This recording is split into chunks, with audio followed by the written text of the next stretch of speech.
welcome to today's video. So in today's class you're going to learn how to attach a normal zip, okay, to your garment, right?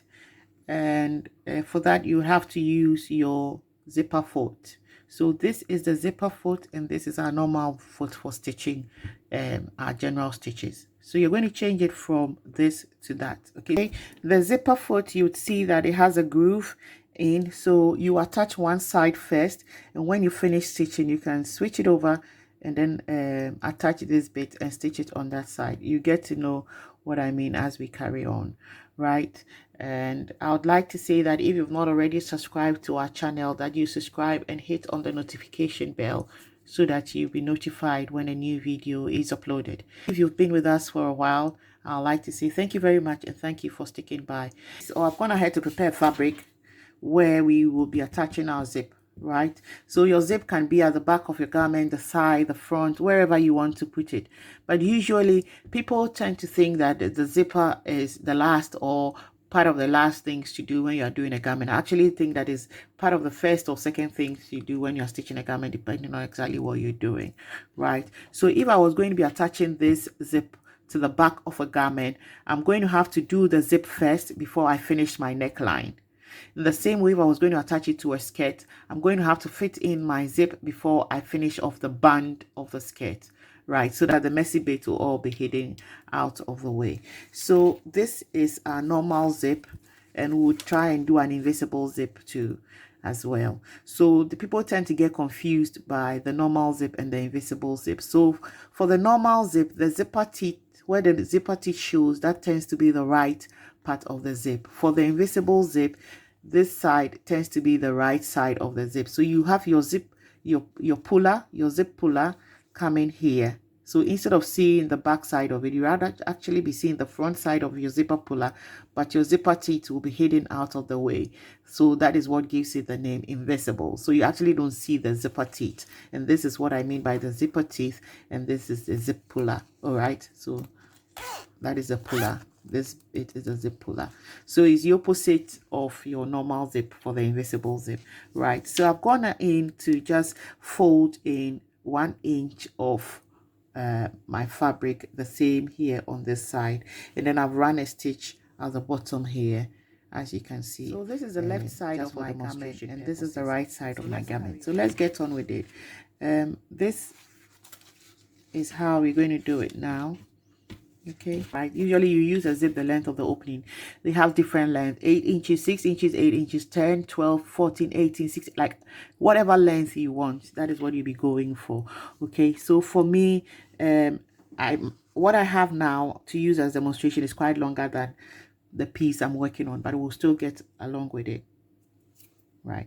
So the left side of your garment is always sewn bigger than the right side. So from this fold to where you're running your stitch line is about 1 centimeter, right? And then from on the right side, from the fold to where you are running your stitch line is also about 0.5 centimeter or less, right? So your fold covers your zipper. After you finish stitching, these fold should actually cover your zipper and you're not supposed to see it, right? But your stitch line for the left is going to be 1 centimeter and on the right is going to be 0.5 centimeter. Okay, so I'm going to pin them in place and make sure that it's actually covering my zipper. Okay, so I'm stitching from the fold to about 1 centimeter away. I'll put mine. So if you look at it, you're going to have to push your zipper teeth inside away from your fold, right? Like that. Okay, so when you stitch on, it's going to cover your zipper teeth and it's not going to have to show. Okay, so I'm going to move it away from the fold. So if I look at it from the reverse side, I'm not bringing my zipper teeth to the edge like this. I'm moving it in. So from the wrong side, you can actually see the fabric. Okay, about 1/8 of an inch away.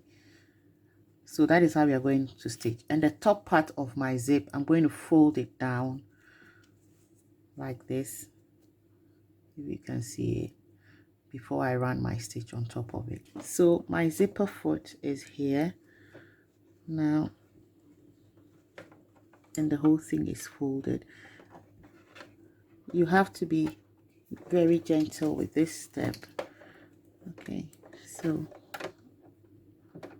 you see that this edge of your zipper teeth tends to push your zipper teeth away from being stitched. Okay, and this bit catches on your zip itself. So I'm going to try and push it a bit closer like that, and then I'll start stitching. At the moment, I've just pulled my zip puller away from me, but as I get to the bottom, I'm going to have to push it back in so that I can stitch the bottom bit. Okay, so this is what I mean. You let your needle stay in, pull your foot up, and then try and push your zip puller away, get it out of the way. Okay,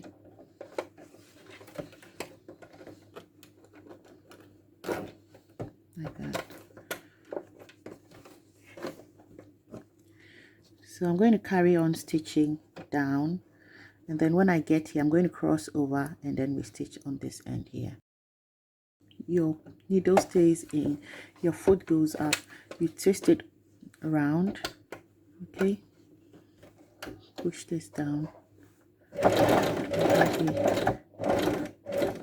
Now remember that on this other side, we are only stitching about 1/8 of an inch away from you. So I'm going to close my zip.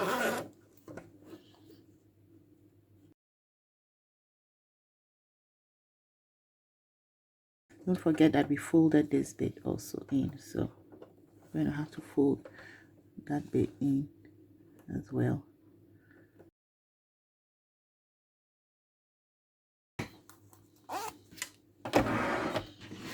So this is it. We fitted our normal zip, and we are not seeing any zip at all. If you look at it here, your zip is in place, but you don't see anything at all. I'm going to have to lift it up for you to see. So that is it. Sorry, I don't have an invisible zip, so I'm going to cut a piece of this here, okay, and use the reverse as an invisible zip for you to see how to fit an invisible zip. So like I said earlier, for the normal zip, you see the zipper teeth as the right side, but for an invisible zip, you'd rather see you don't see the zipper teeth, and that tends to be the right side of the zip. Okay, so as usual, I'm just going to get 2 pieces of fabric. Okay, now I'm going to be measuring 1 inch as my zipper allowance, and then I'll stitch it all the way down.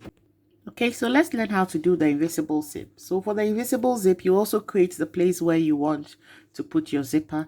For this, I'm going to be putting it here, but I have stitched the whole bit that I want to place the zipper close.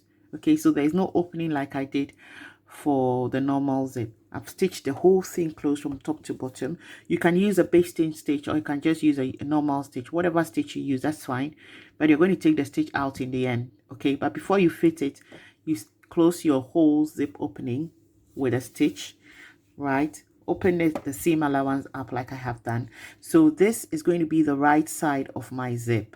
Okay, like I said earlier, I didn't have an invisible zip, but you can still use this for demonstration, because the invisible zip, the reverse side of your normal zip tends to be the right side. So this is the right side. If I had a zipper puller, the zipper puller will be here, right? And that will be for the invisible zip. So the right side of your zip, your zipper is going to be facing the right side of the fabric. So if you look at it here, this tends to be the right side of the fabric at the seam opening, and this is the reverse. So the right side of your zipper is going to go against the right side of your fabric. Right now, try and match. If you look at it, you can see this opening, little opening here. I'm going to try and match my zipper teeth against that opening. Okay, and then preferably put some pins to hold it like this. If you can see, I've just lifted the seam allowance up like that, and I'm going to put some pins in place. Okay, so lay it along the seam opening. Now what tends to be easier is to run a stitch here, right, before we come and run the next stitch here. So if I had a proper invisible zip, I'll iron my zipper teeth open. I'll put an iron to it to open it up so that I can stitch it at this bit here. I think I would have to do this video again and use a proper invisible zip to do that demonstration, but for now let's do it. So you're going to run 2 stitches. This could be just a basting stitch, and then the actual stitch will go here. Okay, these are just a normal basting stitch before we actually do the actual stitch. Okay, so this is just a normal stitch we've done. It can always come off in the end, but the actual zip stitch is going to be the one that is going to go closer to your zipper teeth here. Okay, so I'm going to need to switch my foot so that is so close to my zipper foot. I don't know, yes, you kind of see what is happening over there. You see, so your zipper foot, if I drop it here, it's very close to the tip here, so it's going to be stitching at this point for me. Okay, now let's drop it. Do you see what's happening there?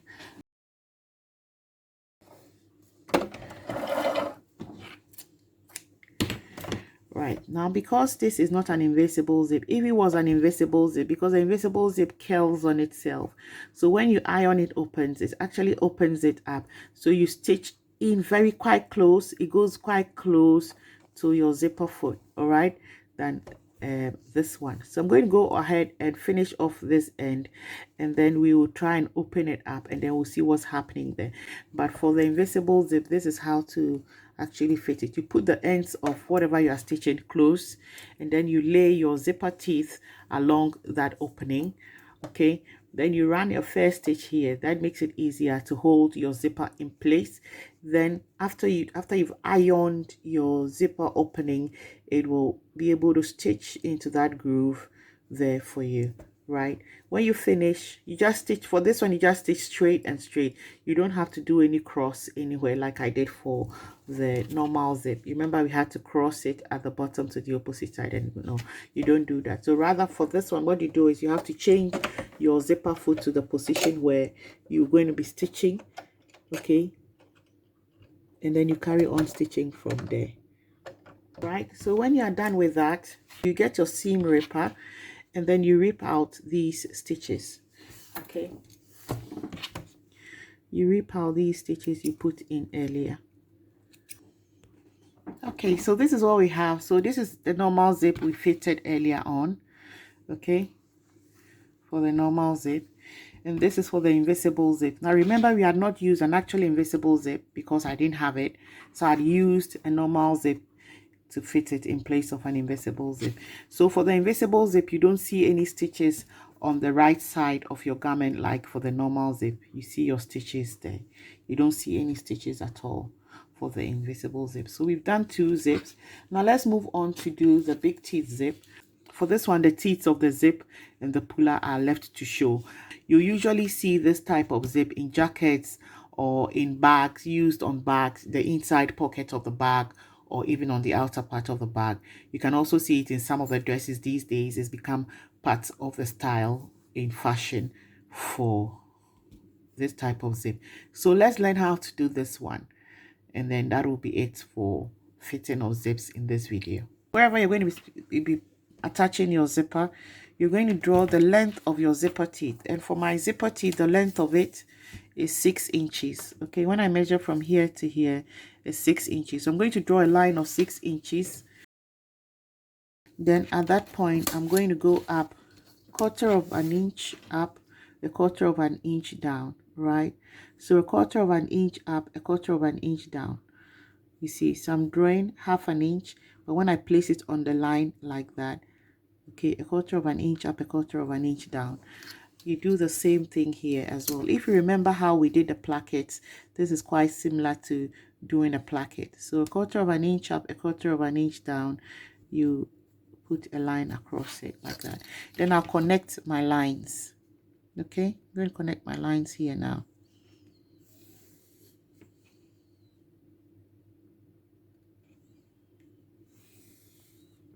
Right at that point, I think I should have gone down a bit. Let me try and take it up some more. So I'm doing all my markings on the wrong side of my fabric. Okay, so at that point, I'm going to, from the main line, the center line I did, I'm going to measure half an inch in.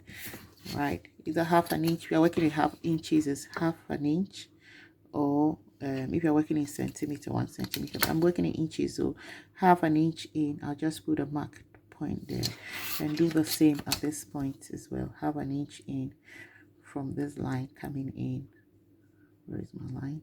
So half an inch in. Then I'm going to be making my dart legs from here to here and here to here. I hope you remember how to do the dart legs. So you're just connecting the points, okay, and then connecting these points. You can always do it with a ruler if you are not sure yourself getting straight lines. Okay, so this is what it's going to look like. Then you're going to cut through in your first line. So what I usually do is just put my fabric together like that, okay, and then with my Sharpie or scissors or whatever, make a little slit. Then I go through it. I'm going to be able to push and cut on the line. Okay, if you have a seam ripper, you can also use your seam ripper to create your first hole, then you can cut through. So I cut it up to this point here, not further. Now I'm going to open it up and go to this bit here, okay, and then do the same for this bit. So that is cutting your dart legs up like that. You should have it like this. I'll repeat the same on this end as well. Okay, so this is what I have. As you can see what I have here, I'm going to go ahead and press this down. So I'm going to put an iron to press all these down away from the cut, okay, and leave it open. So I'm going to do that and bring it back here. Okay, so I've ironed it all down, as you can see, and I've just placed it on top of my zipper. The first thing I'm going to do is to stitch the dart legs down. So I'm going to stitch my dart legs down to hold this bit here up. All right, so that makes it easier. So I'll run a stitch across my dart legs like that and do the same on the opposite side too. Okay, so I'm going to stitch it straight up to the end and then change the foot and then stitch this other bit too as well down. Okay, so this is it for how to fit a big teeth zipper for a bag or your jacket or whatever it is. We've come to the end of today's class. Hope you enjoyed it. If you did, don't forget to give our video a thumbs up and don't also forget to share. If you've not subscribed already, remember to subscribe and hit on the notification bell so that you'll be notified when a new video is uploaded.